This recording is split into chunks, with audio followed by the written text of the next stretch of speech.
अब आप ये बताइए कि अब ये धीरे धीरे जल जाएगा, कोई पेपर रह पाएगा? ये अग्नि खुद हो गई।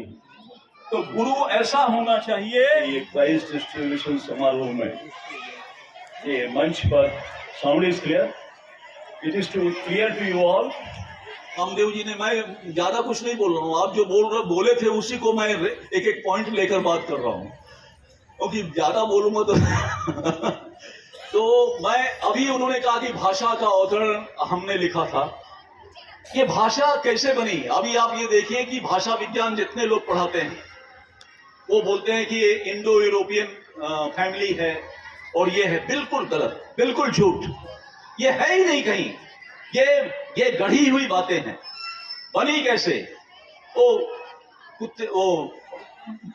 जंगलों में गए, वहां वन में चिड़ियों की आवाज सुनी, जानवरों की आवाज सुनी, हुआ बोले, उसके बाद धीरे धीरे भाषा बन गई। ऐसा हो ही नहीं सकता। आप जानवरों की आवाज सुन के मानुषी भाषा नहीं बना सकते। आपके ये जो वोकल कॉर्ड्स हैं और आपके यहाँ इतने ज्यादा कॉम्प्लिकेटेड हैं ये कि मैं एक एक का नाम गिनाऊं तो 38 इसमें फिगर्स हैं जो एकदम कॉम्बाइंड होकर जब काम करते हैं तब माने मानुषी भाषा निकलती है। इसलिए ज्योग्राफिकल कंडीशन की वजह से कहीं कुछ नहीं उच्चारण कर पाते हैं, इसलिए उनकी भाषा और उनके अल्फाबेट्स कम हो जाते हैं। हमारे जो अल्फाबेट है, अब संस्कृत जो है, संस्कृत के विद्वान है कामदेव जी, लेकिन संस्कृत जो है वेद की भाषा संस्कृत नहीं है। कहीं अगर किसी को गलतफहमी है तो गलतफहमी निकाल दे। वेद संस्कृत में नहीं लिखा हुआ है। संस्कृत पाणिनि के जमाने से आया, पाणिनि के बाद संस्कृत आया। समकृतः इति संस्कृत, माने आसान करो। पाणिनि ने उस भाषा को आसान किया, इसलिए वो संस्कृत कहलाई। संस्कृत में 42 या 46 अल्फाबेट है और जो वेद लिखे गए हैं वो 64 अल्फाबेट के हैं। तो 64 अल्फाबेट के वेद जो है संस्कृत का विद्वान कभी समझ ही नहीं सकता है। और वेदव्यास ने कहा है, दयानंद सरस्वती ने भी कहा है कि वेद को समझने के लिए ऋषि बनना पड़ेगा, और ऋषि से ही रिसर्चर शब्द आया और रिसर्चर से ही साइंटिस्ट बना। इसलिए जब तक आप साइंटिस्ट नहीं होंगे तब तक आप वेद सही समझ सकते हैं, क्योंकि ऋग्वेद कंप्लीट जो है फिजिक्स है, यजुर्वेद कंप्लीट केमिस्ट्री है, और सामवेद जो है कंप्लीट जो है, अथर्ववेद जो है वो कंप्लीट बायोलॉजी है। इसलिए आपको समझना है तो जब तक साइंस नहीं जानेंगे, क्योंकि हमें बताया गया कि गैलीलियो ने कहा या कोपरनिकस ने कहा कि पृथ्वी गोल है, उसके बाद हम जानते नहीं। ये गलत पढ़ाया जा रहा है। ये बात ये है कि बाइबल की एक किताब है जेनेसिस, बाइबल में एक चैप्टर है जेनेसिस। जेनेसिस में लिखा हुआ है द अर्थ इज फ्लैट, पृथ्वी चपटी है, और आपको भी चपटी लग रही है।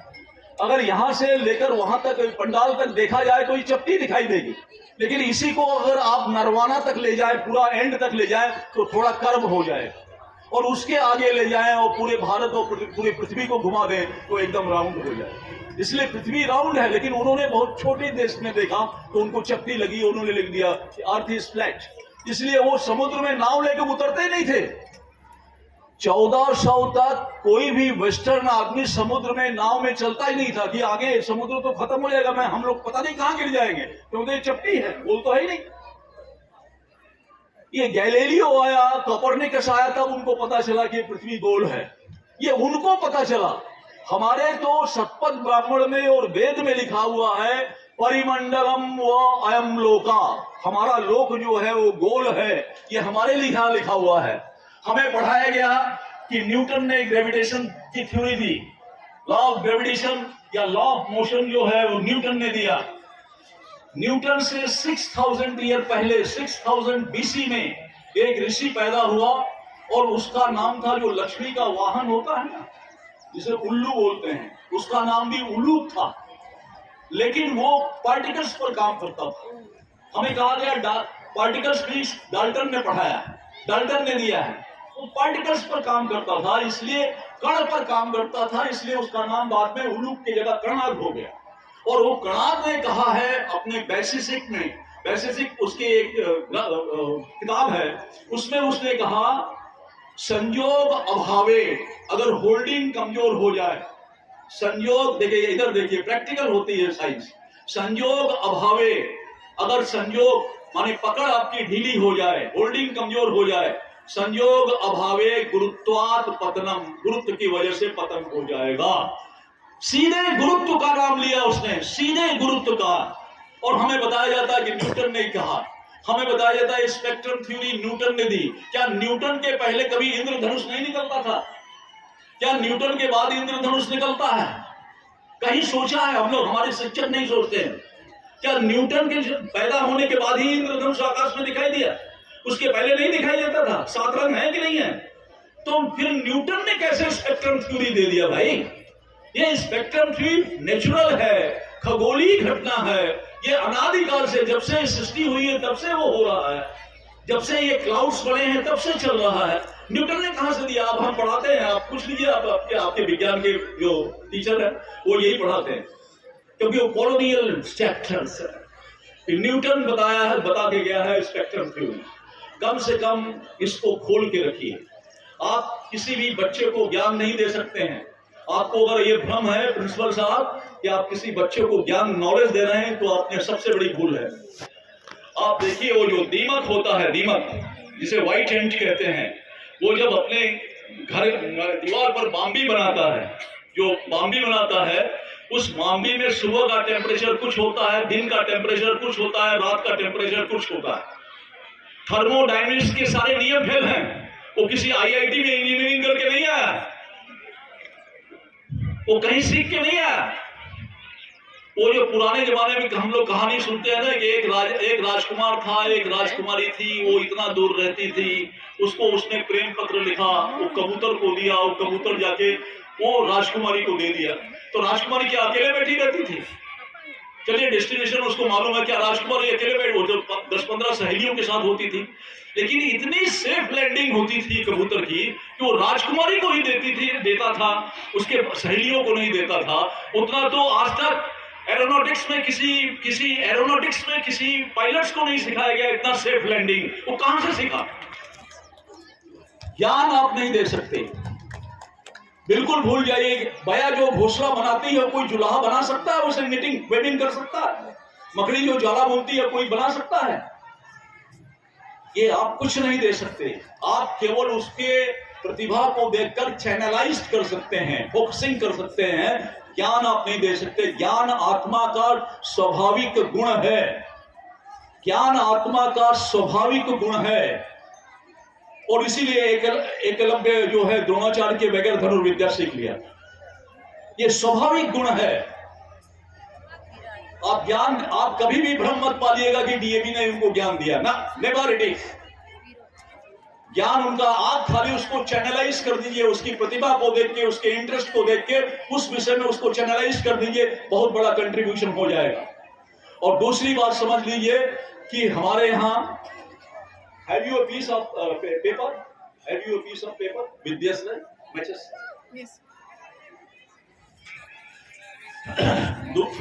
आप ये देखिए, पीस ऑफ पेपर है आपके सबके सामने, और ये पीस ऑफ पेपर में मैं अग्नि लगा देता हूं।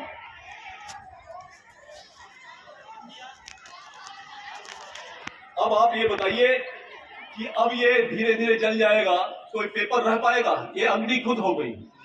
तो गुरु ऐसा होना चाहिए कि छात्र भी गुरु बन जाए, उसके जैसा बन जाए, तब गुरु की महत्ता है।